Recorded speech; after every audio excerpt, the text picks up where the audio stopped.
திருவண்ணாமலை தொகுதி மக்களுக்காக என்றென்றும் உறுதுணையாக நின்று திட்டப்பணிகளை நிறைவேற்றுவேன் என்று முன்னாள் அமைச்சர் ஏவாவேலு உறுதியளித்துள்ளார். சட்டமன்ற தேர்தலில் திருவண்ணாமலை தொகுதியில் திமுக சார்பில் போட்டியிட்டு முன்னாள் அமைச்சர் ஏவாவேலு வெற்றி பெற்றார். இந்நிலையில் திருவண்ணாமலை தொகுதியில் வாக்காளர்களை சந்தித்து நன்றி தெரிவித்தார். திருவண்ணாமலை மாநகராட்சிக்குட்பட்ட பெரிய கல்லப்பாடி, காட்டாம்பூண்டி, பாவப்பட்டு, தலையாம்பள்ளம் உள்ளிட்ட கிராமங்களுக்கு சென்று வாக்காளர்களுக்கு சட்டமன்ற உறுப்பினர் ஏவாவேலு நன்றி கூறினார். அப்போது திமுக தலைமை செயற்குழு உறுப்பினர் ஸ்ரீதரன், மாவட்ட துணை செயலாளர் பிரியா விஜயரங்கன், மாநகர செயலாளர் கார்த்திக் வேல்மாறன் உள்ளிட்ட திமுக நிர்வாகிகள் உடனிருந்தனர். வாக்காளர்கள் மத்தியில் பேசிய முன்னாள் அமைச்சர் ஏவாவேலு, திருவண்ணாமலை தொகுதி மக்களுக்காக என்றென்றும் துணை நிற்பேன் என்றும் தேவையான அனைத்து வசதிகளையும் உடனடியாக பூர்த்தி செய்வேன் என்றும் உறுதியளித்தார். உதயசூரன் வெற்றி பெறுவதற்கும் நான் வெற்றி பெறுவதற்கும் நீங்கள் தான் உழைத்தீர்கள்.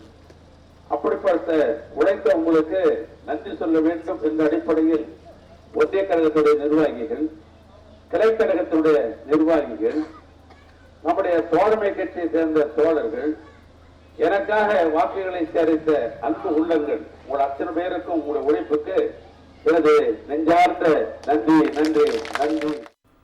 திருவண்ணாமலை தொகுதி மக்களுக்காக என்றென்றும் உறுதுணையாக நின்று திட்டப்பணிகளை நிறைவேற்றுவேன் என்று முன்னாள் அமைச்சர் ஏவாவேலு உறுதியளித்துள்ளார்.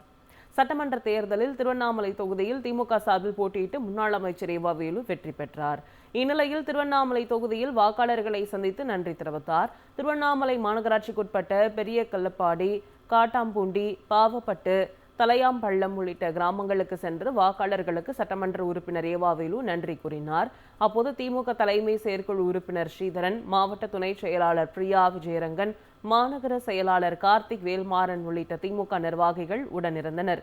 வாக்காளர்கள் மத்தியில் பேசிய முன்னாள் அமைச்சர் ஏவாவேலு, திருவண்ணாமலை தொகுதி மக்களுக்காக என்றென்றும் துணை நிற்பேன் என்றும் தேவையான அனைத்து வசதிகளையும் உடனடியாக பூர்த்தி செய்வேன் என்றும் உறுதியளித்தார். உதயசூரன் வெற்றி பெறுவதற்கும் நான் வெற்றி பெறுவதற்கும் நீங்கள் தான் உழைத்தீர்கள். அப்படிப்பட்ட உழைத்த உங்களுக்கு நன்றி சொல்ல வேண்டும் என்ற அடிப்படையில் ஒன்றிய கழகத்துடைய நிர்வாகிகள், கிளைக்கழகத்துடைய நிர்வாகிகள், நம்முடைய தோழமை கட்சியை சேர்ந்த தோழர்கள், எனக்காக வாக்குகளை சேரித்த அன்பு உள்ளங்கள், உங்கள் அத்தனை பேருக்கும் உங்களுடைய உழைப்புக்கு எனது நெஞ்சார்ந்த நன்றி நன்றி நன்றி.